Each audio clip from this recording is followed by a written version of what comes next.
The trading post on Epsilon Dock floated in the void between star systems, a neutral ground where 100 species bartered, schemed, and survived. Miles had been working there for 3 standard years, fixing ships that limped in from the outer colonies. He wasn't much to look at: average height, grease-stained coveralls, hands that bore the scars of 1,000 repairs.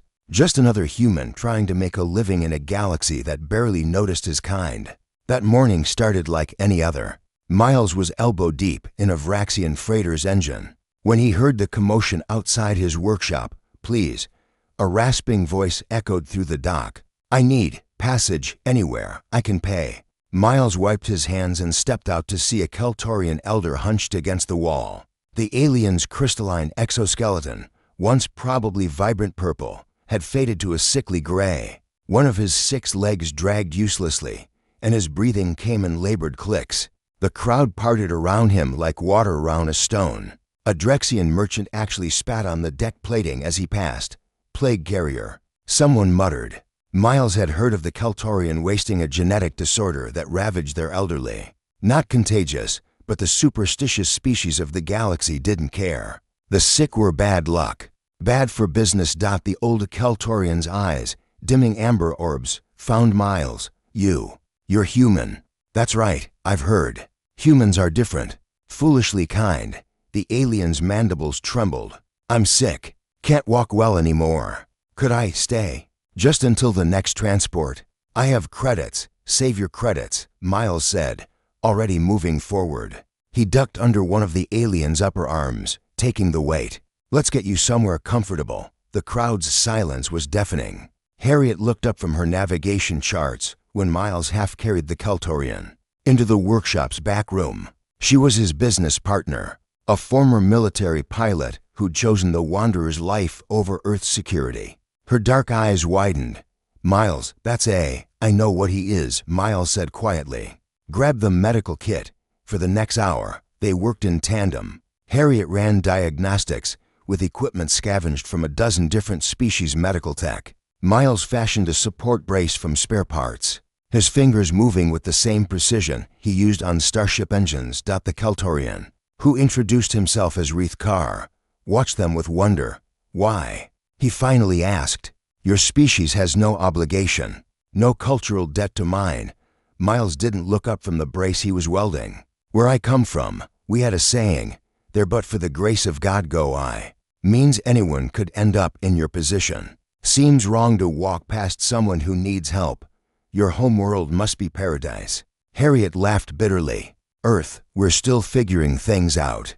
Took us thousands of years to learn that caring for the vulnerable makes everyone stronger." "Thousands?" Reith Carr's mandibles clicked in confusion. "Most species learn this in centuries, or never at all."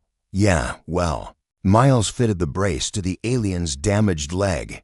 "Humans are slow learners, but when we finally get something, we get it good." Word spread through Epsilon Dock like radiation through a hull breach. The human mechanic had taken in a Keltorian elder. Station security came first. Regulations required they check for contagion. When they left satisfied, the next visitors were less official. A Zorthian ship captain came, offering triple Miles's usual rates to fix his vessel. "Anyone who shows honor to the elderly has honor in business," he said. A young Keltorian female arrived in tears, having tracked Reith Carr across 3 systems. "He's my grandfather," she explained. "He left because he didn't want to burden us. I've been searching." The reunion made even Harriet's hardened pilot's heart crack a little. But the real shock came a week later. The Keltorian High Council arrived in a vessel that made every ship on the dock look like scrap. 6 council members, their exoskeletons gleaming with health and embedded jewels, filed into Miles's modest workshop.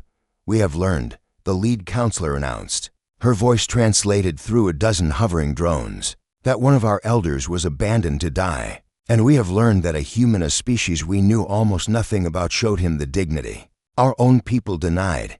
Miles shifted uncomfortably. "Just did what anyone should do." "But anyone did not," the counselor countered. "You did. Both of you." She nodded to Harriet. The counselor produced a data chip. "The Keltorian people wish to establish formal trade relations with Earth. You have shown us that humanity possesses something rare, instinctive compassion, that crosses species lines. We wish to learn more about a people who help first and calculate profit later. We're not all like that, Harriet warned. Humanity's got its share of assholes. All species do, the counselor said. But you also have Miles, and you. She placed the chip in Miles's greasy palm.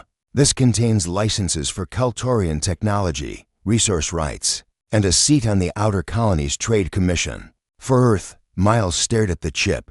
It represented trillions in economic value. We just helped someone who needed it. Exactly. The counselor's mandibles formed what the translator called a smile. Imagine what your species could do if you helped deliberately. After the Kaltorians left, Miles and Harriet sat in silence, watching ships come and go through the workshop's viewport. We're going to be famous, Harriet finally said. Or infamous.